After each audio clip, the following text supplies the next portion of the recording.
안녕하세요 여러분, 썸머썸머입니다. 미국에서 정말 난리가 난 사건이 있죠. 맨하탄 한복판에서 한 청년이 미국의 보험회사, 그것도 미국 1위 보험회사의 CEO를 길거리에서 빵빵빵 총으로 살해한 사건이에요. 지금 이게 엄청난 이슈라서 한국에 계신 여러분들도 들어보셨을 소식인데요. 여러분들 대충 루이지에 대한 이야기를 듣고 이 사람이 왜 저 사람을 썼을까?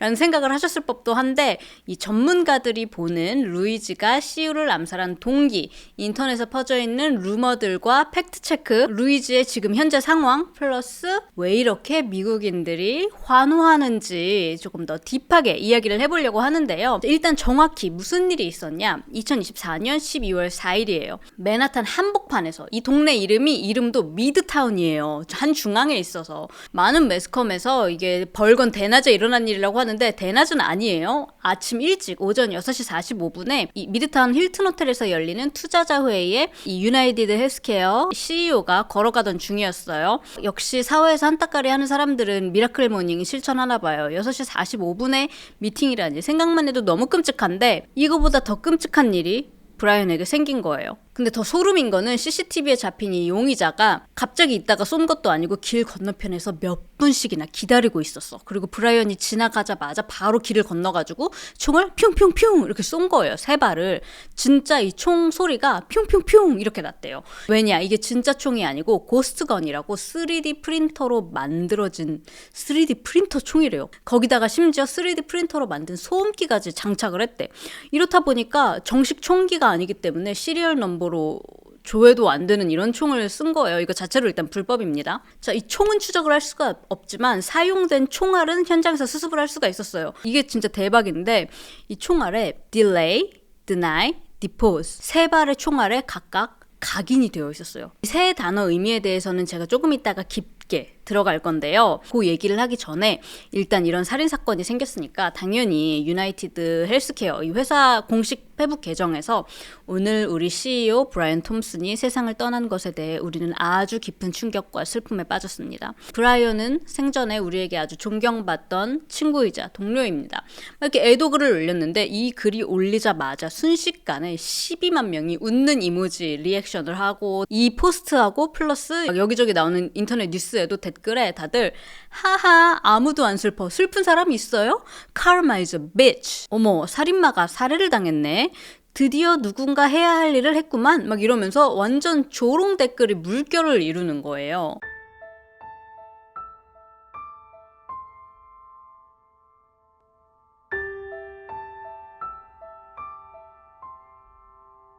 참고로 이 페북 글은 댓글도 이모지도 지금은 이제 다 막아놓은 상태입니다. 와, 근데 저는 이걸 보면서 도대체 어떻게 살면, 평판이 어느 정도야지 사람이 죽었는데 이렇게 온 사회의 웃음과 조롱, 환호를 받는 걸까? 되게 진짜 끔찍하게 느껴졌어요. 확신의 N이라서 그런가? 와, 내가 죽었는데 온 세상 사람들이 막 비웃고 잘 됐다 그러면은 물론 죽어서 끝이지만 난 너무 가슴 아플 것 같아. 자, 뉴욕 경찰국하고 FBI는 곧바로 현상금 6만 불을 걸면서 이제 살인범을 쫓는데 완전 혈안이 됐습니다. 근데 뉴욕 시민들이 이거에 대해서 빡친 거예요. 아니, 2023년 기준으로 뉴욕시에서만 있었던 살인사건이 무려 386건이다. 나 너무 충격이잖아. 저도 지금 뉴욕 한복판에 살고 있지만 살인사건이 이렇게 많이 일어난다고? 지금 매일 1명 이상이 살해당하고 있는 꼴이잖아요. 근데 저도 몰랐어요, 이렇게 많이 일어나는지. 대부분은 매스컴의 조명도 전혀 받지 못하고 막 엄청 끔찍하고 이런 일 아닌 이상. 그리고 더 충격적인 거는 이 중에 반은 미제야. 해결이 안 돼. 근데 잘해봐야 3분의 1 해결할까 말까 하는 NYPD가 온갖 미디어에 나서 이 살인범 우리가 꼭 잡고 말겠습니다. 막 열정을 다하고 얘 쫓겠다고 센트럴파크에 잠수부까지 투입하는 이런 이례적인 이런 일에 뉴욕시 사람들이, 야, 다른 살인사건에는 그렇게 무관심하더니 브라이언 톰슨 죽었다고 어떻게 이번 사건에만 이렇게 세금 다 때려 붓냐. 이 피해자도 부유하고 영향력이 있는 사람이어야만 범인을 잡는 것이냐, 이런 의문을 제기를 했어요. 그리고 여론과는 다르게 이 메인 미디어들에서는 살인범은 사이코 또라이다. 살인 청부업자 아니냐. 어떻게 이런 일이 있는지 모르겠다. 이러면서 오히려 대중들의 여론을 이해하지 못한다는 방식으로 이야기를 하니까 오히려 여론이 더 막 거세지는 거예요.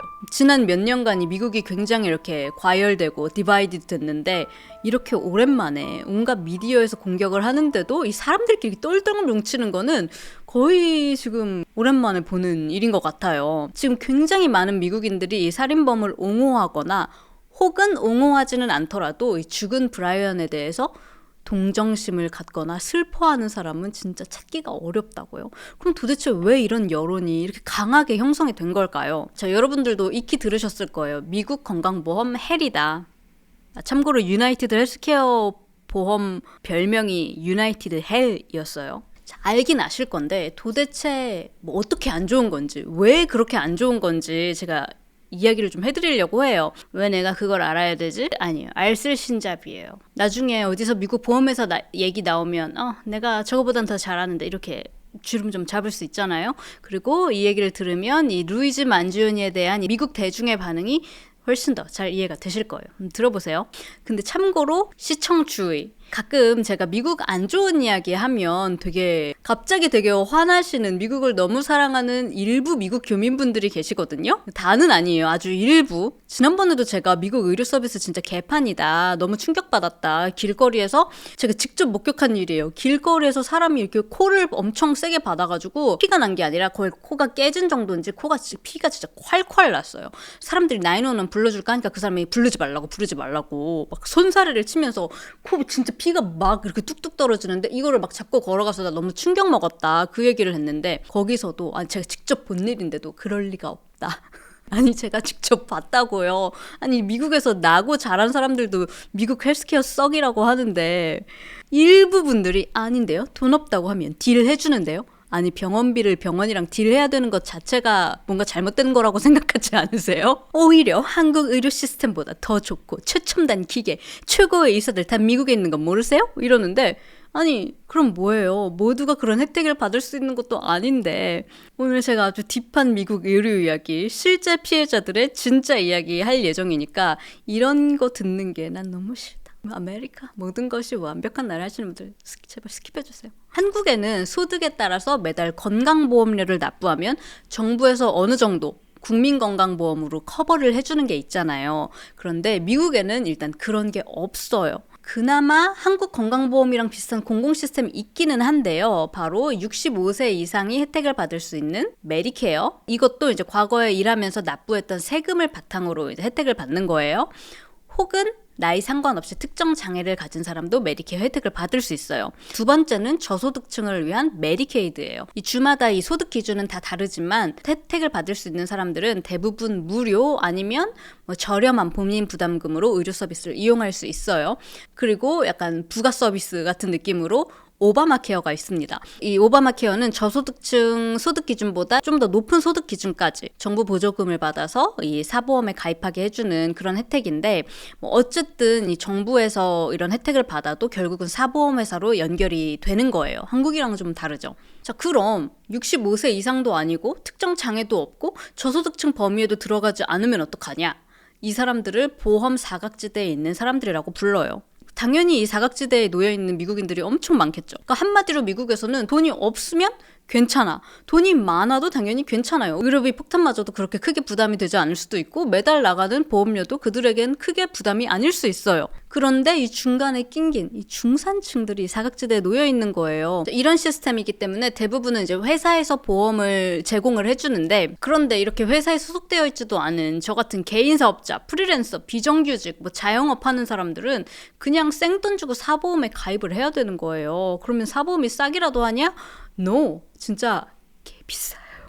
제가 사는 뉴욕에서 1인당 개인적으로 드는 이 2025년 보험 가격을 보니까 등급별로 다 가격이 다른데 800불에서 1,500불까지 하네요. 그러니까 한 달 금액입니다. 참 미국에서 살기 힘들다, 그죠? 근데 이제 저 같은 사람들 생돈 주고 보험 가입하는 사람들 이런 사람들은 아씨 너무 비싸 보험 안 가입해 이렇게 할 수가 있어요? 한 달에 뭐 800불, 1000불 아끼다가 병원 가서 몇 억 빚더미에 앉을 수도 있으니까 진짜 울며 겨자 먹기로 가입을 할 수밖에 없는 거예요. 물론 당장에 여건이 되지 않아서 가입을 안 하는 사람들도 있고요. 그래서 이제 대부분은 회사에서 보험을 제공을 해주는 회사들이 대부분 많이 있는데 회사마다 또 다 연결되어 있는 보험회사, 혜택 내용, 등급이 다 다른 거예요.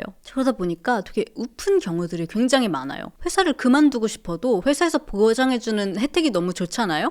그리고 이것 때문에 내 가족들도 혜택을 보고 있잖아요. 그러면 이직도 못하고 그만두지도 못하는 경우가 많아요. 그래서 나 너무 몸이 아픈데 회사를 다녀야지 보험 보장을 받을 수 있으니까 이 아픈 걸 숨기고 회사에 나가는 사람들, 이거 미드에만 나오는 일이 아니에요. 브레이킹 배드에서만 나오는 일이 아니라고요. 그리고 또 이런 경우도 있더라고요. 저처럼 개인 사업으로 한다든지 혼자서 일을 한다든지 이러면 저를 커버해 줄 수 있는 회사가 없잖아요. 근데 일부러 큰 회사에서 파트타임으로 보험을 보장해 주는 파트타임을 찾아서 일주일에 며칠씩 또 일하는 친구들도 있더라고요. 거기서 파트타임으로 일해서 시간은 뺏기지만 그래도 이 돈을 벌고 거기서 나오는 보험 혜택을 받을 수 있으니까. 그 굉장히 한국에서는 상상할 수 없는 약간 이런 미국에서 있을 만한 일이죠. 혹시 이걸 보시는 사장님들 중에 썸머야 너 보험 혜택 줄게. 우리 회사에서 파트타임으로 일하렴 하시는 분 계시면 연락 주세요. 그리고 심지어 또 미국에서는 보험회사에서 연결된 네트워크 안에 있는 병원만 갈 수가 있고 또 연중에 갑자기 보험을 바꾸거나 맘대로 이렇게 할 수도 없어요. 그러니까 여러분 상상이 가세요? 미국 안에 있는 민간 보험회사들의 권력이 파워가 얼마나 대단할지? 건강이 최고다, 건강이 전부다라고 하잖아요. 우리의 전부가 보험회사의 소나기 안에 있는 거나 마찬가지라고요. 그러다 보니까 이 보험회사들이 자기들 권력을 자기들 맘대로 환자한테 치료를 거부한다든지 보장을 삭감한다든지 이런 경우가 너무나 많아요. 이 중에서 보험회사의 아주 흔한 수법인 보장 지연, 딜레이, 보장 거부, deny 의 실제 사례들을 몇 개 소개를 해드릴게요. 최대한 이 댓글이나 커뮤니티 글이 아니라 실제 과거에 인터뷰한 사람들의 사례 중심으로 가지고 와봤어요. 저는 20대이고 건강하기 때문에 딱히 병원에 갈 일이 없었습니다. 하지만 하루는 유리에 찔려서 피부가 심하게 찢겨나간 탓에 구급차를 타고 병원으로 이동해서 급히 치료를 해야 됐죠. 보험사는 가입할 때 응급 상황 일시 이 응급 비용을 커버해주겠다고 했었지만 치료 후에 이제 보험금을 청구를 하려고 하니 응급실 갔는데 입원은 안 했네. 그러면 생명이 위태로운 상황은 아니었네. 그럼 응급 상황으로 볼 수가 없겠다 하면서 보장을 거부했고 저는 $8,000의 그 구급차 비용과 응급실 비용을 제 돈으로 지불을 해야 했습니다. 저는 17살일 때 수술 합병증으로 거의 죽을 뻔했습니다. 의사들은 통증 관리를 위해 리디카라는 약물 사용을 처방하길 원했지만 제가 가입한 보험사에서는 우리는 리디카 약을 보장하지 않는다라고 통보하면서 자기들이 보장하는 약물만 처방이 가능하다고 했습니다. 그건 저렴한 마약성 진통제였고 다른 선택지가 없었던 저는 6년간 마약성 진통제를 투여해야 했습니다. 그로 인해 저는 고등학생 때부터 약물 의존증에 빠져 중독자가 되었습니다. 보험사의 보장 지연 혹은 거부로 겪었던 일들을 이렇게 토로하는 거는 일반인들 뿐만이 아니에요.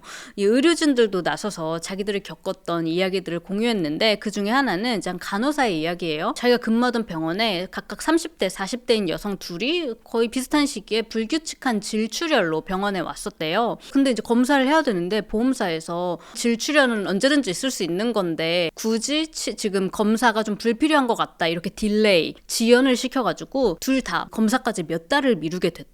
몇 달 후에야 다시 찾아왔을 때는 이미 질출혈뿐만이 아니라 기침과 허리 통증까지 호소하고 있었다. 검사해보니 모두 자궁 경부암이었고 처음에 왔을 때 바로 검사하고 치료를 시작했으면 살았겠지만 이미 너무 늦어서 몇 달 만에 사망했다고 이런 이야기가 있었는데 이 이야기 댓글에 돌아가신 자기 엄마 이야기랑 똑같다고 하는 댓글이 엄청 많았어요. 노스캐롤라이나에 사는 캐슬리는 은퇴한 학교 선생님이었어요. 언제부턴가 둔부 쪽에 통증이 생겨서 병원에 갔는데 의사 선생님이 MRI를 찍어보자는 거야.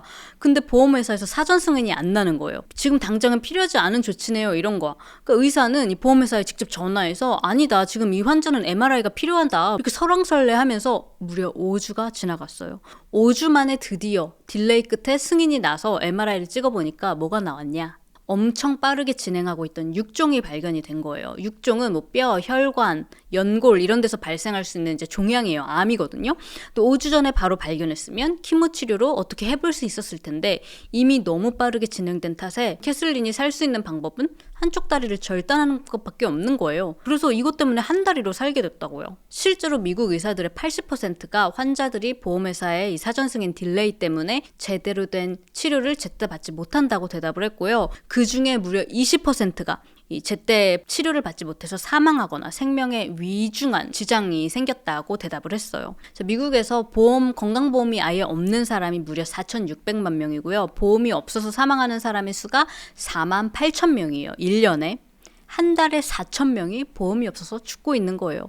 근데 이 보험 없는 사람들 문제를 차치하고서라도 보험이 있어도 이 미국에 너무 많은 사람들이 보험사 때문에 피해를 직접 당했거나 나의 친구, 나의 가족이 피해를 당했거나 혹은 저도 그래요. 나도 언젠가는 잠재적 피해자가 될 수 있다는 이런 생각을 하면서 어느 정도 살고 있다 보니까 어떤 미국인들은 이 CEO의 죽음이 통쾌하게까지 느껴지는 거예요. 그러니까 여러분들도 이제 이 얘기를 듣고 나시니까 어떻게 좀 왜 이렇게 미국의 반응이 이 정도인지, 이 살인범을 옹호하지는 않더라도 CEO의 죽음에 연민을 갖는 사람이 왜 이렇게 드문지 조금 느낌이 오시나요? 자, 그리고 또 묘하게 대중을 자극하는 건 뭐였냐면 바로 이 사건 이후에 이 사건을 보도하는 주류 매스컴들의 보도 방식이었어요. 이미 대중의 반응은 너무나 확연한데도 불구하고 이 주류 매스컴들은 루이즈를 응원하는 미국의 몇몇 사람들은 아주 이상한 사람들이다. 그렇게 살인범과 살인범을 옹호하는 사람은 매도하면서도 정작 이 보험사 횡포에 대해서는 딱히 언급을 하지 않는 거예요.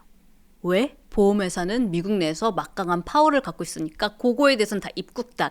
이러면 이럴수록 오히려 살인범을 옹호하는 여론은 더 강력해져만 갔어요. 자, 그러면 이 유나이티드 헬스케어의 보험회사는 어떤 회사였을까요?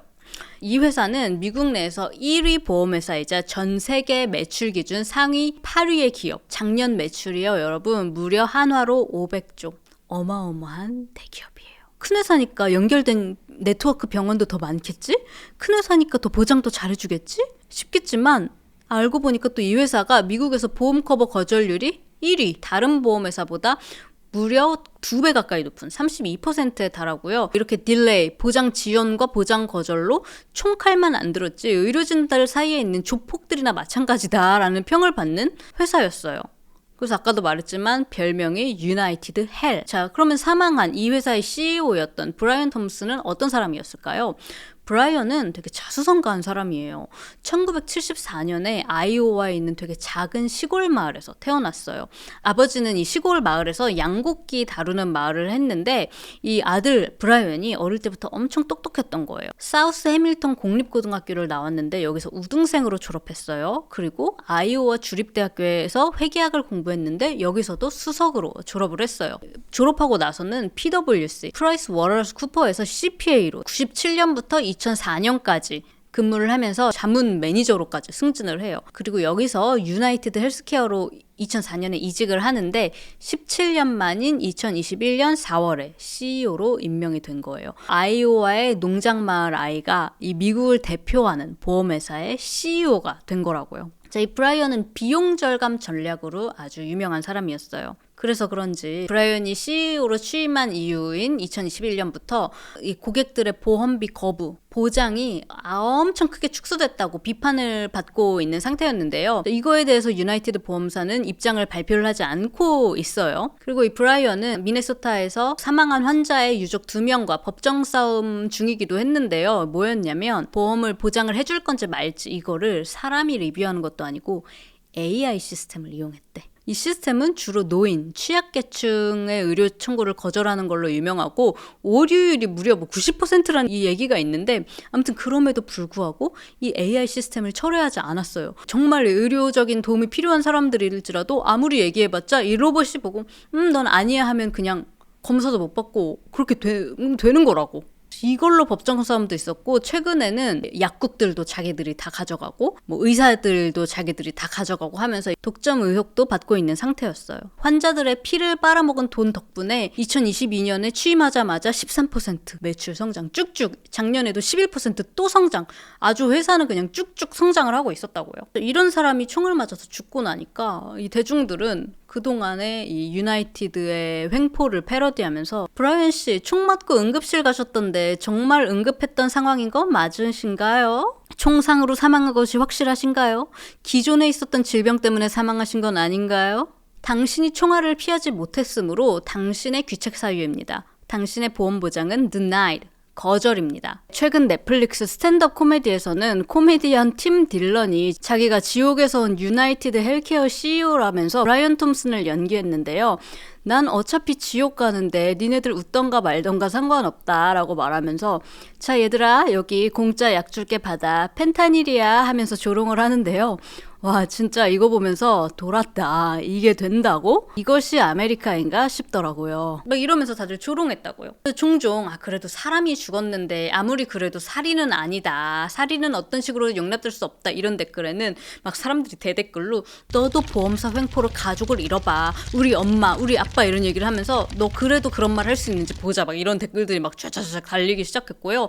브라이언은 지금 몇만 명의 미국인들을 죽였는데 학살자 죽인 게 살인이야? 이런 댓글이 막 엄청나게 달렸어요. 아까 총알에 deny, delay, depose라고 각인이 되어 있었다고 말씀드렸는데 이제 delay, deny가 무슨 뜻인지 여러분 아시겠죠? 근데 미국에 J. Feynman이라는 작가가 쓴 이런 책이 있어요. Delay, deny, defend. Why insurance companies don't pay claims and what you can do about it. 말 그대로 보험회사 행포에 어떻게 방어할 수 있는지에 대한 책인데 이 책을 읽고 루이지가 영감을 받아서 각인을 한 건지는 모르겠지만 루이지는 defend, 방어한다는 뜻 대신에 depose 라는 단어를 각인시켰어요. depose는 폐위라는 뜻인데요. 그러니까 한마디로 보험회사에서 deny, delay 하면서 사람들을 죽였던 너 폐위다. 권력 박탈이다. 이런 뜻으로 이제 볼 수가 있겠죠. 이러다 보니까 사람들은 막 더 환호를 했어요. 자, 이 용의자는 그럼 총을 쏘고 어디로 갔냐? 브라이언을 죽이고 정말 유유히 도보로 걸어가서 뉴욕의 따릉이인 시티바이크라고 있거든요. 그거를 타고 센트럴파크로 향했어요. 이 현장에서 6블락밖에 안 되기 때문에 샌팍 남쪽까지 진입하는 데는 뭐 5분밖에 안 걸렸을 거예요. 자, 이 센트럴파크에서 용의자가 시간을 좀 보낸 다음에 센트럴파크 저 위쪽 서쪽인 어퍼 웨스트 사이드에서 택시를 잡아서 그 줄을 넘나드는 버스 정류장에 가가지고 버스를 타고 다른 주로 어디로 가는지 몰라요. 그렇게 떠나버렸어요. 자, 이 NYPD는 용의자의 흔적을 이렇게 쫓아가다가 샌팍 남쪽에서 백팩을 발견을 하는데요. 아마 경찰은 이거 보고 여기서 뭐 총이라도 발견되는 건가 했겠지만 여기엔 총은 없었고 타미 힐피거 자켓 한 벌 그리고 모노폴리 돈만 발견이 됐어요. 모노폴리는 엄청 유명한 보드게임인데 모르시는 분들은 부루마블 아시죠? 부루마블이 한국판 모노폴리예요. 모노폴리도 그렇고 부루마블도 그렇고 이 가상의 세계에서 돈으로 부동산도 사고 토지도 살 수 있고 그렇잖아요. 그럼 왜 여기다가 모노폴리 돈을 넣고 갔냐? 그러니까 아마 이 모노폴리 돈은 실제로는 가치가 아무것도 없잖아요. 가상세계에서 이렇게 갖고 노는 거잖아요. 그러니까 아마 유나이티드 회사가 벌어들인 돈이 이 환자들 돈 착취해가지고 벌어들인 돈이다. 이렇게 벌어들인 돈은 모노폴리 게임 돈처럼 무가치한 거다라는 거를 상징적으로 나타내는 게 아닐까 하는 썰이 있어요. 그래서 일부러 용의자가 브라이언이 투자자 회의하는 날 살해를 한 건 아닐까라는 생각이 드는데 또 다른 해석으로는 이 모노폴리가 독점이라는 의미도 갖고 있거든요. 근데 아까도 말씀드렸지만 이 유나이티드 보험회사가 독점 의혹으로도 이 미국 독립규제위원회에서 문제 제기를 받은 상태였어요. 그래서 아마 그거를 상징하는 의미에서 남긴 걸 수도 있고요. 어쨌든 뭐가 됐든 간에 이 백팩 보라고 너네 경찰들 이거 발견하라고 일부러 남겨두고 떠났다고 볼 수가 있죠. 이러다 보니까 사람들은 이 뭐가 더 발견될수록 와 진짜 영웅이다 칭송을 하면서 제발 잡히지 말아달라고 기도를 했어요. 자, 하지만 그 용의자가 지냈던 이 호스텔 이 추적이 되고 여기 CCTV에 잡힌 마스크를 내리고 웃고 있는 모습의 인상착의가 전국에 공개가 됩니다. 그러면서 이제 지명수배가 내려져요. 근데 사람들이 다 사진 보고 헉 뭐야? 또 왜 이렇게 잘생겼어? 자, 이렇게 사진처럼 생겼는데 이 사진이 공개되고 리바이스 후디래요. 곧바로 이 리바이스 후디가 완전 다 품절이 되고요. 뉴욕 워싱턴 스퀘어 파크에서는 이 용의자 닮은 꼴 경연대회까지 열렸다고요. 지금 뉴욕 경찰 당국이 얘 잡겠다고 역대급 인력 동원해가지고 센트럴파크에 잠수부까지 투입을 시켰는데 다 이렇게 용의자처럼 옷 입고 내가 쟤랑 더 닮았네, 내가 더 닮았네 이러고 있었다고요. 자, 그리고 살인 4일 후엔 12월 9일이에요. 펜실베니아의 알투나라는 동네가 있는데 여기 맥도날드에서 한 아저씨가 친구들이랑 햄버거를 막 먹고 있었대요. 근데 저쪽 테이블에 어떤 젊은 남자가 앉아서 해시 브라운을 이렇게 짭짭 먹고 있는데 아니 꼭 그 뉴욕에서 CEO한테 총 쏜 그놈이랑 닮은 것 같은 거야. 그래가지고 이 아저씨들은 자기들끼리 그냥 장난으로 한 말이었어. 야야, 그 뉴욕에서 총 쏜 놈 걔 닮지 않았냐? 막 이러면서 그냥 킥킥 됐대요. 근데 그 소리를 해시 브라운 먹던 그 남자도 들을 법도 한데 전혀 뭐 이런 것도 없고 아무런 반응이 없더래. 그러니까 이 아저씨들은 더더욱 아닌가 보다라고 생각했겠지. 근데 이 아저씨들의 장난 얘기를 듣고 맥도날드 직원은 바로 행동으로 911 저기요, 여기 그 암살범이 저희 가게에 있는 것 같은데요 하고 신고를 때려버린 거예요. 저희 맥도날드에 경찰이 일단 왔어요. 뭐 증거도 없는데 체포를 순 없잖아. 그러니까 가방 좀 한번 열어봐 달라고 그랬는데 헐, 이 안에서 뉴욕 호스텔에서 체크인할 때 썼던 가짜 뉴저지 신분증, 3D 프린터로 제작된 9mm 탄환이 6개 든 탄창, 11만 달러 현금, 거기에 노트와 3페이지 분량의 선언문이 발견이 됐어요. 자, 그렇게 바로 우리가 범인을 잡았다. 4일 만에 이 범인 이놈은 루이즈 만지온이라는 놈입니다 하면서 이 머그샷과 신상이 전국에 공개가 됩니다. 자, 여기 이분은 맥도날드에서 친구들이랑 장난치던 아저씨가 폭스뉴스랑 인터뷰를 한 장면인데요. 아니 우리는 그냥 장난으로 얘기한 건데 직원이 진짜 신고를 했더라. 근데 진짜 그놈이 맞더라. 허탈하게 이렇게 웃으시는데 아까 현상금이 6만 불이라고 했잖아요. 근데 또 진짜 황당한 거는 이 맥도날드 직원 그럼 현상금 받았냐? 못 받았대요. 왜 못 받았냐? NYPD에서 아니 우리가 한라인 여기 발견하면 여기로 전화 달라고 했는데 당신 911으로 그냥 지역경찰서에 전화하면 어떡해요? 여기로 전화했어야 우리가 현상금 주는 건데 그러지 않았기 때문에 무효.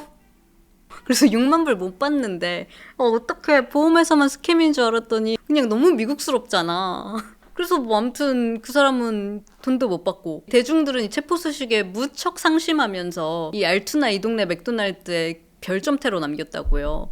이 매장에는 렛이 너무 많습니다. 이 렛은 쥐라는 뜻도 있지만 약간 밀고자 비겁한 사람을 표현할 때도 이 렛, 쥐새끼, 한국어로도 쥐새끼 이렇게 표현을 해요. 지금은 구글에서 별점 테러를 지운 상태라고는 합니다. 무려 3장의 선언문은 지금까지도 전체는 공개되지 않았고 일부만 공개가 됐는데요. 자, 이거 한국에서도 이게 CEO 충격범의 마지막 말이다 하면서 막 소셜미디어 이런 데 엄청 돌아다녔는데 혹시 이렇게 알고 있는 분들 계세요? 미국 제2수정헌법은 내가 나 자신의 최고 경영자이며 나 자신의 군대 총사령관이라는 의미를 가진다. 그러므로 나는 나와 내 가족을 상대로 전쟁을 벌이는 적대적 존재에 대응하여 스스로의 방어 행위를 승인한다. 이러면서 뭐 엄마가 신경증을 겪고 있어서 밤마다 고통 때문에 비명을 지르는데 뭐 치료비가 16만 불이 나왔다. 뭐 이렇게 얘기한 거. 그러면 진짜 죽일만 했네. 막 이런 반응이 있기도 했는데 지금 이거 미국에서는 가짜 뉴스로 알려져 있어요. 이게 실제로 한 미국 언론사에서 자기들이 확보한 뭐 소스에 의한 선언문이다라고 이렇게 공개를 한 건데 해당 기사를 이미 삭제를 했고요. 이거 어떻게 된 거냐라는 질문에는 사칭을 금지하는 우리 회사의 콘텐츠 가이드라인을 위반해서 게시물이 삭제되었다라고 답변을 했어요. 아니 근데 진짜 이게 허위라면 도대체 이런 건 진짜 누가 만들어서 퍼뜨리는 거야? 제가 지금 굉장히 요약해서 말한 거지 또 엄청 길단 말이에요. 그럼 누군가가 이거를 개소리를 길게도 썼다는 거잖아요. 도대체 누가 이런 걸 만들어서 퍼뜨리는 거야? 진짜 이해가 안 가요. 그러면 이거 말고 지금까지 오피셜하게 공개된 부분, 이거는 진짜 선언문의 일부로 알려져 있는 요거 제가 번역해서 그대로 읽어드릴게요. 나는 이 나라를 위해 일하는 연방 요원들을 존중하기 때문에 짧게 이야기하겠습니다. 길고 복잡한 조사 과정은 필요하지 않습니다. 누구와의 협력도 없이 제가 혼자 한 일이고 이 일은 비교적 간단했습니다. 단순한 사회공학, 기본적인 CAD 기술, 그리고 많은 인내심이 필요했을 뿐입니다. 만약 제 소지품 중에 노트가 발견된다면 거기에는 몇 가지 추가적인 메모나 할 일 목록들이 있기 때문에 이 사건의 개요를 알아볼 수 있을 것입니다. 하지만 저는 엔지니어링 분야에서 일하기 때문에 제 노트북이나 전자기기에서는 많은 정보를 얻기는 어려울 겁니다. 이 일로 인해 고통이나 트라우마를 안겨드렸다면 죄송하지만 이것은 반드시 해야만 할 일이었습니다. 솔직히 말해서 이 기생충들은 그 대가를 받을 만했습니다. 그러니까 당해도 싸다는 얘기죠. 미국은 세계에서 가장 비싼 의료 시스템을 가지고 있지만 기대 수명은 약 42위에 머물러 있습니다. 유나이티드 보험회사는 미국에서 애플, 구글, 월마트 다음으로 가장 큰 회사입니다. 그들의 회사는 매년 계속 성장했지만 미국인들의 기대 수명은 성장했나요? 아니요. 현실은 이러한 이해할 수 없는 우리의 보험 시스템이 지나치게 힘을 길러 강력해졌고 자신들의 엄청난 이익을 위해 우리나라를 계속 착취하고 있다는 것입니다. 그리고 이는 미국 국민들이 그들이 그렇게 할 수 있도록 허용했기 때문입니다. 맞아요. 실제로 소송까지 가는 게 0. 몇 %래. 근데 또 이해도 가요. 너무 막강한 파워 앞에서 누구든지 불공평하다고 생각이 들어도 되게 무력해질 것 같아요. 그리고 뭐 아픈 사람들은 힘도 없으니까. 자, 이어서 물론 문제는 훨씬 더 복잡합니다. 하지만 이 자리에서는 제가 설명할 공간이 없으며 솔직히 말씀드리면 제가 이 문제를 완전하게 설명할 자격이 있는 사람인지도 모르겠습니다. 하지만 문제는 여전히 남아 있습니다. 이건 단순히 미국 헬스케어 시스템 너무 구려 이런 인식 문제가 아니라 명백히 권력 게임이 진행되고 있는 상황입니다. 이 선언문을 보고 있는 주류 미디어에서는 이 루이지를 루나틱, 미친 사람이다 라고 공격을 했는데 여러분은 어떻게 들리세요? 미친 사람의 이야기로 들리나요? 제 생각에는 저는 제가 미치지 않았다고 생각하는데 이 선언문을 쓴 걸 보면 제 정신보다는 더 또렷한 것 같습니다. 이 루이지가. 미국은 이제 신상 공개를 하니까 체포함과 동시에 이제 얼굴이랑 이름이랑 다 만천하에 알려졌잖아요. 이름이 이제 루이지 만지온이라고 해서 이제 사람들이 알아봤는데 이 의외의 신상 정보에 대중들이 또 엄청 놀란 거예요. 왜냐? CCTV에서 총을 잡은 그 남자의 뭔가 이 허름한 차림부터 해가지고 사람들은 그냥 노동계층 혹은 소외계층 혹은 소수민족 보험회사에서 피해를 받은 경험이 아마도 있을 미국 사회의 마이너라고 그냥 막연히들 생각을 했는데 이 잡고 보니까 이 루이지 만주오니는 마이너가 아니라 완전히 메이저. 2020년 아이비리그 대학교인 펜실베니아 대학교 유펜에서 컴퓨터 공학 학사, 석사 학위까지 취득을 했고요. 부전공으로는 수학을 공부한 금수저 물고 태어난 재벌가 도련님, 훤칠한 키 180cm의 잘생긴 외모까지 갖춘 백인 남성이었던 거예요. 완전 의외의 인물인 거야. 이 루이지 만지오니는 1998년 5월 6일생으로 메릴랜드에서 태어났어요. 이 두 여동생이 있는 집안의 이제 장남이자 오빠였는데 메릴랜드의 볼티모어라는 지역에서는 이 만지올이라는 성을 모르는 사람이 없을 정도로 이 가족이 이 지역사회에서 엄청 저명하고 부유한 가문으로 유명했어요. 어떻게 이렇게 부를 축적했냐 이 집이 바로 이 루이지의 할아버지 니콜라스 만지오니 덕분인데요. 이 할아버지 니콜라스는 가난한 이탈리아계 이민자들 사이에서 태어난 그 이탈리아 이민자의 아들이었어요. 근데 이 할아버지가 처음엔 가진 게 하나도 없었는데 이 볼티모어에서 부동산을 좀 몇 개 매입을 해가지고 완전 고급 리조트로 변신을 시켰는데 이게 너무 잘 됐어. 그래서 그 번 돈으로 더 많은 컨트리 클럽을 막 인수하고 하면서 부를 엄청나게 축적을 한 거예요. 로리엔이라는 헬스 서비스 재활센터 체인도 소유를 하고 지역 라디오 방송국인 WCBM도 소유를 하고 지역사회에서 자선활동도 굉장히 많이 했는데요.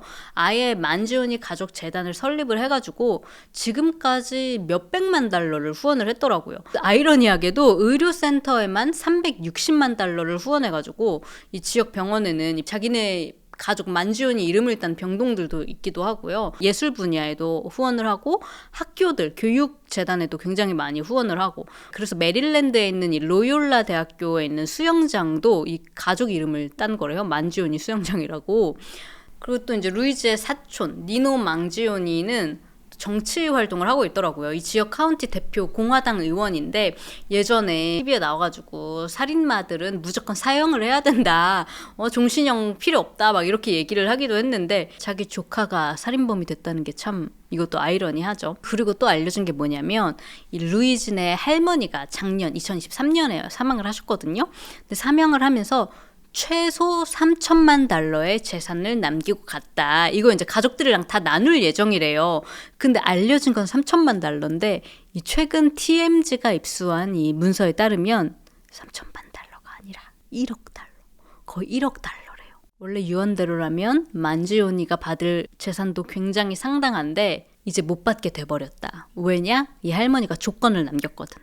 극악 무도하거나 폭력적인 범죄로 기소가 된 경우 유산 상속에서 제외된다. 이런 조건이 있어. 그래서 아마 이제 루이지는 이 거액의 유상 상속에서 제외가 될 것 같다라고 또 이야기가 나오고 있어요.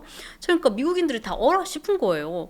보통 이런 범죄는 자기가 진짜 잃을 게 없는 사람들이 저지를 만한 범죄잖아요. 근데 루이즈는 완전 반대. 잃을 게 너무나 많은 사람인 거야. 그리고 막 사람들이 총 쏜 사람도 분명히 보험사 횡포의 피해자겠지 했는데 저 정도 부자면 아까도 말했지만 아무리 의료비 폭탄을 맞아도 끄떡이 없을 만한 재벌들인 거잖아요. 그리고 심지어 지역 재활센터도 갖고 있고 병원들이랑도 긴밀한 관계를 갖고 있는 가문인데 뭐 의료 서비스를 못 받을 일이 있겠어요? 그럴 걱정을 할 일이 없는 집안이잖아요.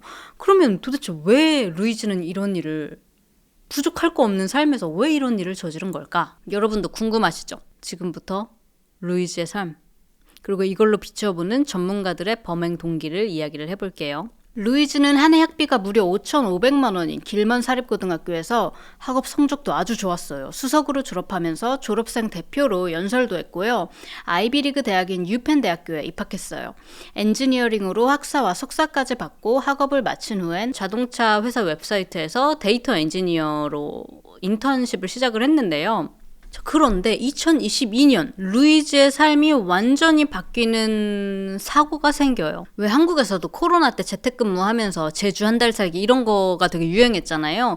이것처럼 루이즈도 재택근무를 하면서 하와이로 갔어요. 하와이에 있는 고층 빌딩에서 이제 숙박도 하고 업무 시간에는 업무를 보고 쉬는 시간에는 바닷바람 즐기면서 서핑을 배울 예정이었어요. 루이즈는 몸이 엄청 좋죠. 원래 운동도 되게 많이 하고 좋아하고 또 하이킹하고 이런 게 취미인 친구였단 말이에요. 그래서 하와이에서 나는 서핑을 마스터하고 말겠다 그런 계획으로 온 거예요. 아마 본인도 되게 금방 서핑을 배울 거라고 생각했을 거예요.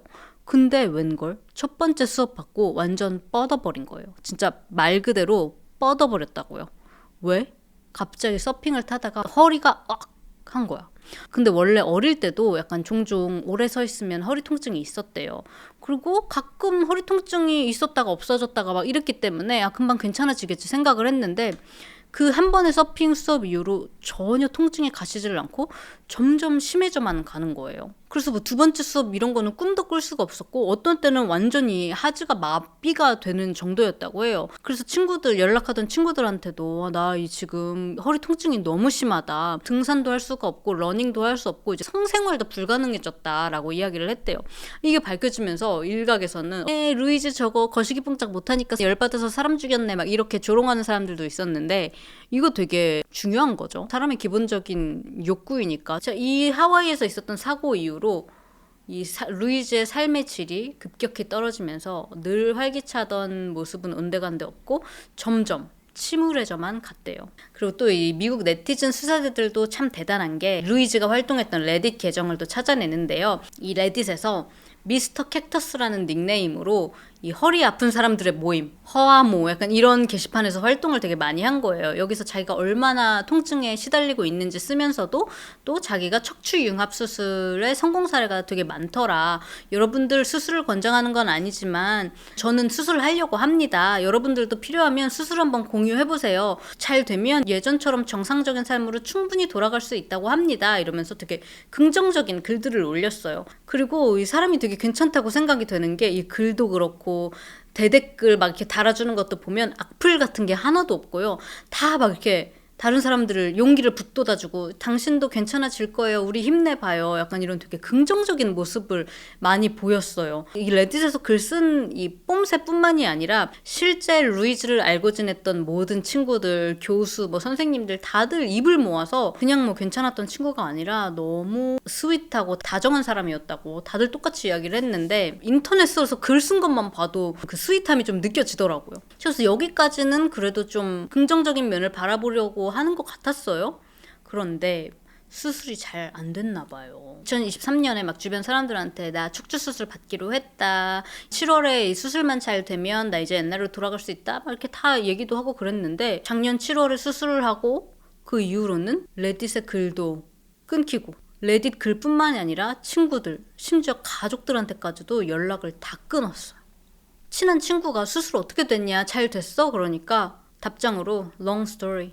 얘기하자면 길어. 이렇게 짧은 답변만 남기고 완전 잠수를 탔대요. 심지어 원래 친구 결혼식에도 참여를 하기로 했었는데 이 친구가 연락이 안 되니까 루이즈야 너 어떻게 된 거냐? 왜 연락이 안 되냐? 연락 좀 해라. 너 우리 결혼식 오는 거 맞냐? 그랬는데 여기에도 완전 그냥 무시, 잠수를 해버렸다고요. 아직까지 루이지가 왜 자기가 이런 짓을 저질렀는지 선언문만 공개됐지 정확하게 본인이 밝힌 바는 없지만 심리 전문가들은 수술이 아마 잘못되면서 정신적으로도 굉장히 고통이 심했을 거고 의료비 이런 거에는 문제가 없었을 수 있어도 이 수술 받고 병원 다니고 하면서 이 보험사들의 횡포를 이제 목격을 했을 것이다. 여기에 대해서 아마 몰두를 하게 됐을 수도 있다. 그리고 이 루이지가 갖고 있었던 고통이 비슷한 수술을 받은 사람이 이야기하기로는 이 통증이 굉장히 고통스럽다고요. L4, L5 이 럼버백 아래쪽에 있는 척추의 문제라고 하는데요. 이 루이지 사진 엑스레이 사진 자기가 레딧에 올린 거거든요.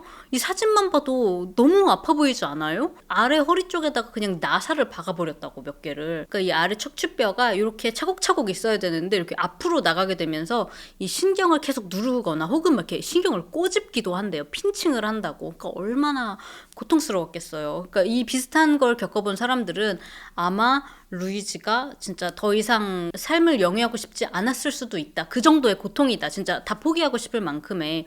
그래서 아마 나 죽기 전에 내가 목격한 이 보험사의 횡포 이거 내가 뭔가 정의를 실현하고 가야겠다. 약간 이런 생각으로 했을 수도 있다라고 보기도 하더라고요. 그런데 그 와중에도 2024년 1월에는 일본 여행도 다녀왔대요. 그런데 그럼에도 불구하고 그 누구와도 연락을 하지 않았다고. 그래서 이 브라이언 톰슨 살인이 있기 바로 몇 주 전인 11월에는 루이지의 어머니가 직접 이 아들 실종 신고를 하기도 했대요. 이제 집에서 루이지를 애타게 찾는 동안 루이지는 2024년 11월 24일 맨하탄 포트 어소리티로 향하는 버스를 타고 뉴욕에 도착했어요.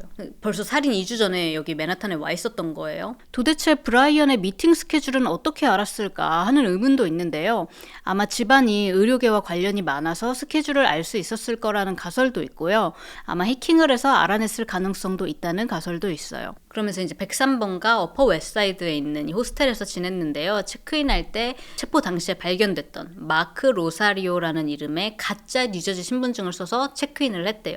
당시 체크인을 도왔던 호스텔 직원 말로는 살짝 플러팅이 오갔다. 그러면서 이 여직원이 예쁜 미소 좀 보여달라고 마스크 좀 내려주세요. 그래서 그 모습이 포착돼서 이 모습이 수배에 사용이 되게 됐다라고 하는데 이제 막 사람들은 천하의 루이지도 이 여자와의 플러팅 때문에 저렇게 걸렸네. 저것만 없었어도 안 잡히지 않았을까 하는데 글쎄요 모르겠어요. 플러팅 때문에 마스크를 내린 건지 보통 숙소 체크인할 때 신분증 확인하잖아요. 어차피 그러니까 마스크는 내렸어야 됐는 게 아니었을까? 그리고 살해 당일인 12월 4일 오전 5시 34분 루이지는 호스텔 근처에서 뉴욕 따릉이 시티바이크를 타고 이 미드타운으로 향했어요. 그리고 지금 타임라인을 보니까 100몇 번가에서 54번가까지 10몇 분 만에 도착을 했네. 허리 아픈 거 맞나? 왜 이렇게 빨라? 아무튼 5시 52분에 살인이 일어났던 미드타운 호텔 앞에 도착해서 근처 스타벅스에서 그래놀라 바 하나 그리고 생수 한 병을 구매를 했대요. 그리고 호텔 건너편에 서가지고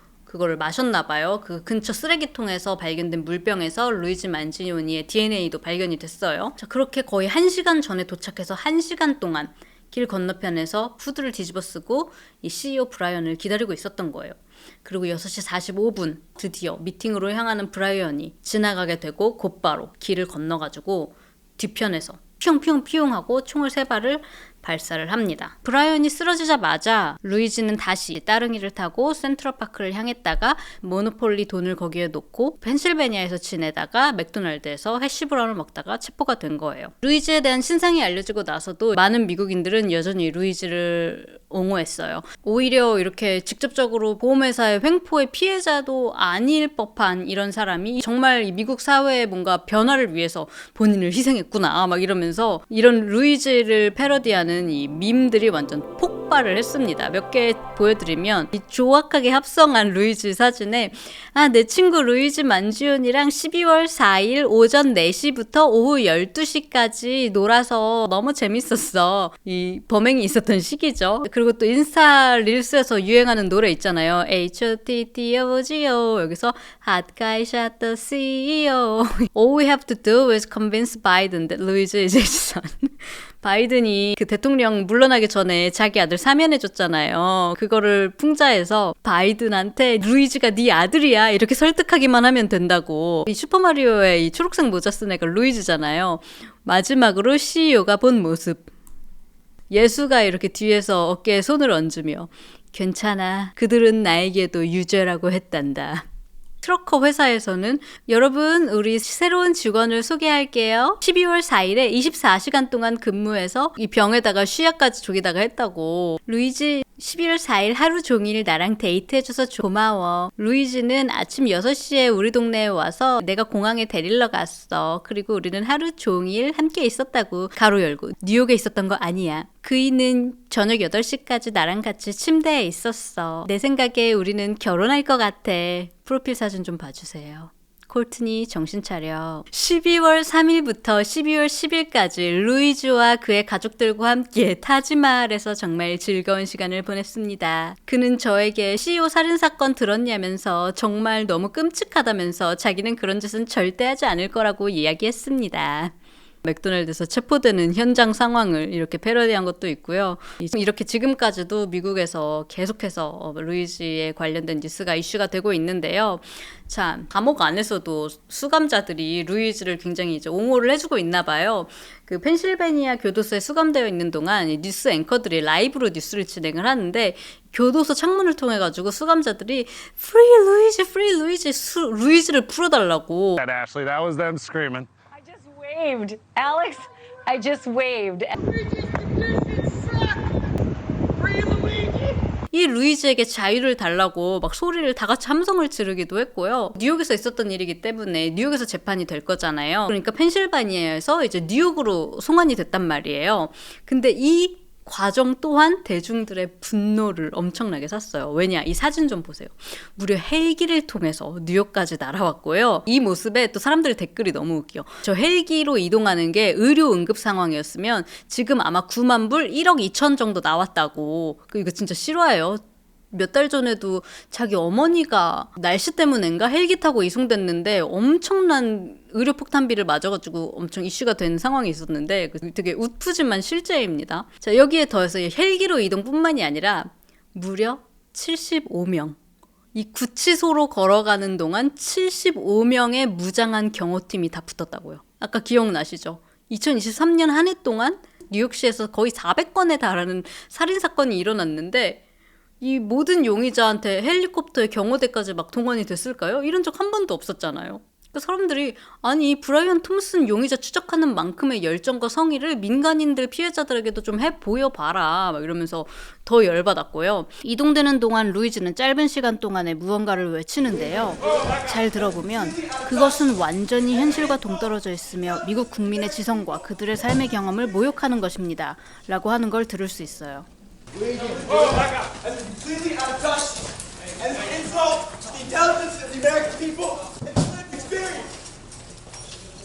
이것뿐만이 아니라 또 사람들이 열받은 게 바로 루이즈의 기소된 건들인데요. 여러분 들어보세요.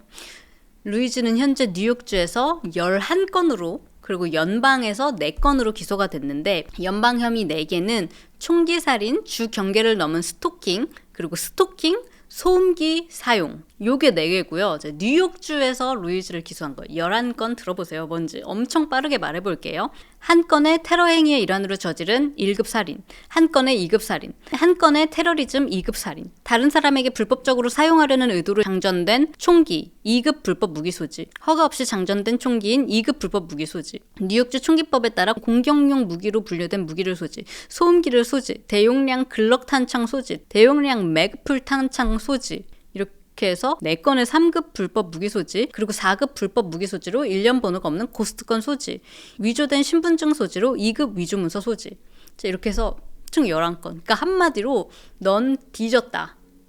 이거 뭐예요? 뉴욕 검찰은 이 중 하나라도 유죄 판결을 안 받더라도 또 이거 있고 또 이거 있고 또 이거 있으니까 너는 그냥 평생 감옥에 우리가 가둬놓겠다라는 의지를 분명히 보인 거예요. 단 한 명의 살인사건으로 여기에 11건의 기소 플러스 테러 혐의까지 얹었다니 어쨌든 브라이언 톰슨이 돈이 있고 막강한 파워를 가졌던 사람은 많지만 어쨌든 한 사람의 죽음인데 왜 이 사건을 테러 행위로까지 간주를 하냐. 같은 사람이라도 돈 많고 영향력 있는 사람을 죽이면 테러리스트가 되는 거냐 하면서 많은 사람들이 사람들이 불공평하다고 이렇게 분노를 하고 있고요. 참고로 현재 미국에서 가장 최근 테러리즘 혐의를 받은 사람은 2025년 1월 1일 뉴올리언스 벌번 스트리트에서 픽업 트럭과 총기로 무려 14명을 살해하고 차에는 폭탄을 가지고 있었던 샘스 댄 제발입니다. 왜 테러리스트로 기소를 했는지는 앞으로 재판이 열리면서 설명이 될지는 모르겠어요. 2024년 12월 23일 바로 며칠 전이에요. 루이지는 뉴욕 대법원에 출석해서 무죄를 주장을 했는데요. 아니 어떻게 이렇게 다 증거가 나왔는데도 무죄를 주장할 수가 있냐 싶으시죠? 이 루이지의 변호사는 그 가방, 그 맥도날드에서 발견했던 그 가방 확실히 맨지오니께 맞냐?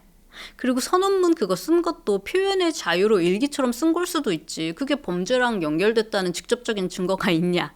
그런 식으로 얘기하면서 무죄를 주장을 했고요. 그리고 또 이 법원에서 입었던 이 붉은색 니트, 놀스트롬 거라고 하는데 이것도 루이지가 입고 나오자마자 바로 다 품절이 됐다고 합니다. 그리고 들리는 소문에 의하면 이 뉴욕 구치소에서도 수감자들이 되게 루이지에게 잘해주고 있대요. 그래서 이제 감옥에서 이동하고 법정에 나오고 이렇게 할 때마다 깔끔하게 보일 수 있도록 수감자들이 직접 머리 손질 도와주고 옷 같은 것도 입는 거 도와주고 그러고 있다고 합니다. 그럼 앞으로의 재판 일정은 어떻게 되냐? 자, 현재 루이지는 퍼프 데디가 수감되어 있는 것과 같은 브루클린 메트로폴리탄 디텐션 센터에 구금이 되어 있는 상태인데요. 앞으로 재판 일정은 정확히는 나오지 않았어요. 2025년 중에 있을 예정이다 라고만 알려져 있는데요. 혹시 이 사건에 대해서 관심이 많으시고 앞으로도 팔로우업을 원하신다 하시면 댓글 남겨주시면 제가 또 재판 열리게 되면 팔로우업 업데이트 해드리도록 하겠습니다. 또 뉴욕시장이 나와가지고 눈치 없이 이놈을 체포해준 펜실베니아 경관님 뉴요커들을 대신해서 감사드린다 이렇게 얘기를 했는데 실제 뉴요커들의 반응은 싸늘했습니다. 다른 죄 없는 뉴욕 시민이 살해나간 사건들은 이렇게 집요하게 조사하지도 않으면서 돈과 권력을 가진 사람이 죽으니까 이 NYPD가 눈에 쌍심지 켜고 수사하는 모습이 역겹다고까지 뉴요커들은 표현을 했어요. 자, 지금까지도 이 주요 매체들은 루이지의 행동이 아주 역겨운 전염이 될 수 있는 일이라서 이런 점이 우려된다라고 표현을 하고 있어요. 그러니까 루이지 맨지오니를 마치 바이러스처럼 이렇게 표현을 했지만 미국 사람들은 진짜 미국의 바이러스는 아프고 무력한 사람들의 등골을 빼먹는 보험회사들이다라고 이야기를 하고 있는데요. 저는 이 사건이 있고 지금 몇 주가 지난 상황인데 업데이트 되는 것들을 팔로우업하면서 와, 이 사건은 정말 단순히 한 사람의 암살이 아니라 이 미국의 보험 시스템, 주요 매스컴들의 이 흐름, 그리고 법 집행기관의 이런 면모까지 전체적으로 볼 수 있는 어떻게 보면 흥미로운 사건이라고 생각을 했어요. 여러분들은 어떻게 생각하세요? 이 루이지의 암살이 정당화될 수 있다고 보시나요? 그리고 이 일로 인해서 좀 보험사의 횡포가 줄어들 수 있을까요? 한 가지 뭔가 변화한 건 뭐냐면 이 일 이후로 보험회사 사장들이 다들 보디가드를 붙이고 경호가 엄청 삼엄해졌다고 하고요. 확실히 이 사건 이후로 바뀐 거는 하나가 있어요. 뭐냐면 앤썸이라는, 미국 사시는 분들은 들어보셨을 거예요.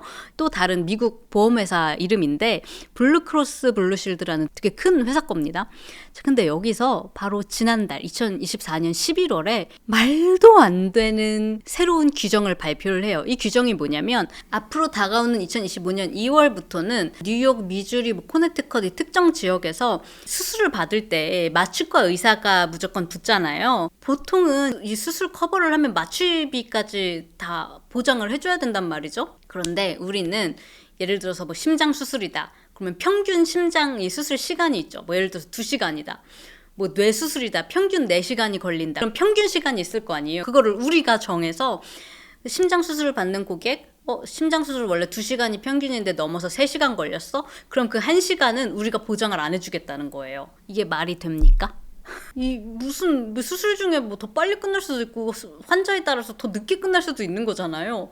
근데 나는 자고 있어 모르는데 1시간 더, 30분 더 넘었다는 이유로 마취 비용이 엄청 비싸거든요. 이거를 나는 보장받지 못하는 거라고. 이게 말이 되냐고요. 그러면 앤썸 회사 가입 안 하면 되지. 앤썸이랑 연결된 회사들은요. 갑자기 하루아침에 바꿀 수는 없는 거잖아요. 그래서 이 소식을 듣고 이 미국 마취과 협회 이런 사람들이 난리를 쳤어요. 절대 안 된다고. 말도 안 되는 거라고. 너네들이 뭔데 수술 시간 평균을 내서 니들이 보장을 결정을 하냐. 그래서 난리가 났는데 공교롭게도 브라이언 톰슨이 살해된 바로 다음 날인 12월 5일 앤썸은 이 규정을 철회하겠다고 공식적으로 밝혔습니다.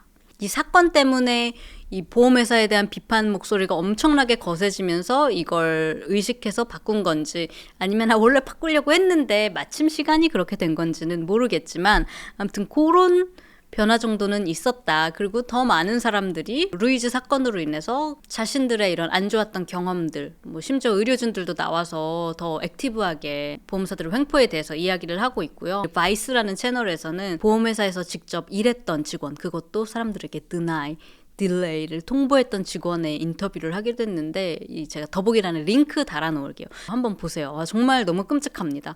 죽어가는 사람한테 계속 돈 달라고 마치 사채업자처럼 딴 데 가서 이자율 높은 데 가서 돈 끌어오기라도 해라 막 이런 식으로 거의 협박, 반협박 수준으로. 제가 아까 얘기했잖아요. 이 보험회사 사람들을 총칼만 안 들었지 의료진들 사이에선 이 갱스터나 조폭들이나 마찬가지라고 했는데 와, 그 직원도 그 일했던 경험이 자기 인생에서 제일 밑바닥이던 경험이었다라고 이야기를 했어요. 이렇게 선진국 중에 국민들의 건강을 책임지는 시스템이 없는 나라는 미국뿐이라고 하는데요. 이미 미국의 헬스케어 시스템이 엉망인 거는 너무나 유명한 사실이잖아요. 그런데 이 주류 언론사에서는 마치 볼드모트처럼 보험회사에 대한 시스템적인 문제에 대해서는 얘기하지 않고 계속 루이즈를 비난하는 거에만 조명하는 이런 모습을 보면서 와, 정말 이 언젠가 바뀔 수 있을까라는 생각이 들더라고요. 어쨌든 이제 다가오는 1월 2025년부터는 트럼프가 대통령에 당선이 되잖아요. 트럼프 대통령님 항상 연설할 때 항상 미국인들을 great people, phenomenal people 이렇게 얘기하잖아요. 미국을 다시 위대하게라고 외치는 이 트럼프 대통령님이 이런 대단한 미국인들 소중한 생명을 지킬 수 있는 이런 의료 시스템 구축에 좀 불씨를 지펴주면 얼마나 좋을까 그런 생각이 듭니다. 참 이게 바로 진정한 캐피탈리즘인가, 국민의 건강까지도 의료 시장, 마켓으로 분류되는 이것이 바로 진정한 자본주의인가 라는 좀 씁쓸한 생각이 들면서 앞으로 어떻게 될지 또 지켜보면 좋을 것 같습니다. 자, 제가 오늘 준비한 미국 사건 이야기는 여기까지고요. 저는 다음번에 또 다른 미국 사건 이슈로 또 찾아오도록 하겠습니다.